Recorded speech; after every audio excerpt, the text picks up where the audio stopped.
प्रभु यीशु मसीह में मेरे प्रिय भाई और बहनों, मैं आप सभी का इस प्रार्थना में हार्दिक स्वागत करता हूँ। I hope everyone is fine. मैं प्रार्थना करता हूँ कि आप सब प्रभु के अनुग्रह में स्वस्थ और सुरक्षित हो।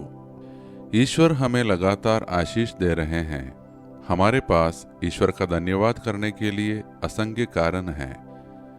मैं उन सभी का धन्यवाद करता हूँ जो प्रतिदिन इस प्रार्थना को सुनते हैं, विशेष कृपाएं प्राप्त करते हैं, इसे दूसरों के साथ शेयर करते हैं और दूसरों के लिए आशीष का माध्यम बनते हैं। सचमुच आप सब स्वर्गदूतों जैसे हैं। जैसे ही हम आज की प्रार्थना आरंभ करते हैं, आइए हम अपने सभी प्रार्थना अनुरोधों को जो हमने जुबान से या दिल से प्रभु के सामने रखे हैं, ईश्वर के चरणों में फिर से समर्पित करें। कई लोग इस प्रार्थना को अलग अलग समय पर सुनते हैं, कुछ सुबह जल्दी, कुछ दिन के बीच में या रात को। लेकिन याद रखिए, जब भी आप यह वचन सुनते और प्रार्थना करते हैं, ईश्वर आपकी प्रार्थना को सुन रहे होते हैं। जब हम अपने दिन की शुरुआत वचन और प्रार्थना से करते हैं, तब हम ईश्वर की कृपा से भर जाते हैं और उस दिन की हर परिस्थिति को संभालने के लिए हम आत्मिक शक्ति पाते हैं। आज हम मनन करेंगे संत मत्ती की सुसमाचार अध्याय 9 पद संख्या 35 से 38 तक। यीशु सब नगरों और गांवों में घूमता रहा। वह उनके सभाघरों में उपदेश करता और राज्य का सुसमाचार प्रचार करता और हर रोग और हर व्याधि को दूर करता था। जब उसने लोगों की भीड़ को देखा तो वह तरस खाया, क्योंकि वे बिना चरवाहे की भेड़ों की तरह थके हुए और बिखरे हुए थे। तब उसने अपने चेलों से कहा, फसल तो बहुत है, परंतु मजदूर थोड़े हैं। इसलिए खेत के स्वामी से प्रार्थना करो कि वह अपने खेत में मजदूरों को भेजे। प्रिय भाई और बहनों, इस वचन में हम प्रभु यीशु का करुणामय हृदय देखते हैं। वह केवल लोगों को शारीरिक चंगाई नहीं देता, बल्कि आत्मिक भूख को भी देखता है। यीशु जब भीड़ को देखता है, वह उन्हें थका हुआ और बिखरा हुआ महसूस करता है, जैसे हम कभी कभी अपने जीवन की व्यस्तताओं में खोए हुए और मार्गविहीन हो जाते हैं। बिना चरवाहे की भेड़ें, यह वाक्य हमारे जीवन की स्थिति को दर्शाता है जब हम प्रभु के वचन से दूर हो जाते हैं। परमेश्वर हमें केवल आराम या चमत्कार देने नहीं आता, वह हमें नया जीवन, नई दिशा और नया उद्देश्य देने आता है।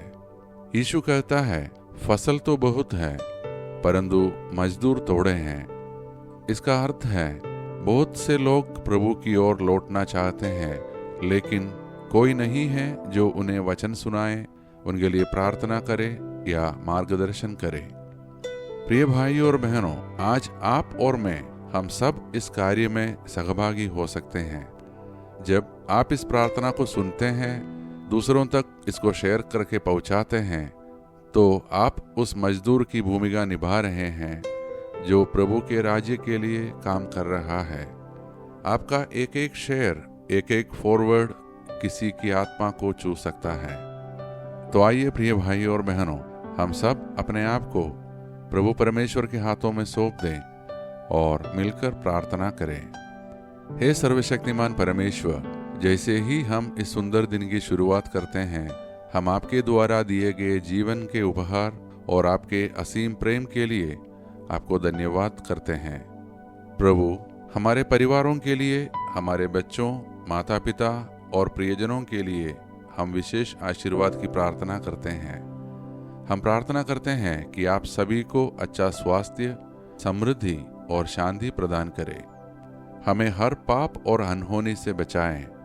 हर एक श्रोता जो इस प्रार्थना को सुन रहा है या इसे शेयर कर रहा है, उन पर आपकी विशेष अनुग्रह हो। प्रभु, हमें एक समझदार और सुनने वाला हृदय दीजिए, ताकि हम आपके वचन को न केवल सुने बल्कि उस पर चल सकें। आज हम आशावान और सकारात्मक बने और आपकी उपस्थिति में जीने की कृपा प्राप्त करें। हम विशेष रूप से विश्व शांति के लिए प्रार्थना करते हैं। प्रभु, हर युद्धों का अंत हो, हर राष्ट्र में मेल हो और सभी मानव जाति को एकता और प्रेम में बांध दीजिए। हमें और हमारे परिवारजनों को, हमारे अपनों को आकस्मिक और अप्राकृतिक मृत्यु से बचाकर रखिए। आप ही हमारा जीवन, हमारा रक्षक और हमारा सहारा है।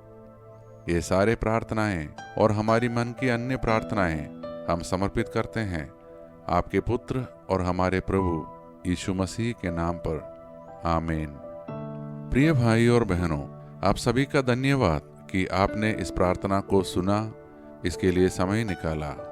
कृपया इसे लाइक करें, दूसरों के साथ शेयर करें और इस चैनल को सब्सक्राइब करें।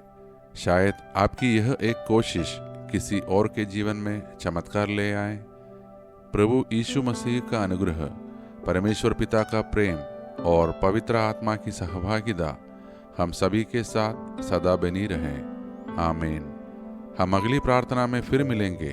तब तक के लिए प्रभु में बने रहिए, प्रार्थना करते रहिए और दूसरों के लिए आशीष बनते रहिए। धन्यवाद के साथ स्तुति गाऊंगा, हे यीशु मेरे खुदा।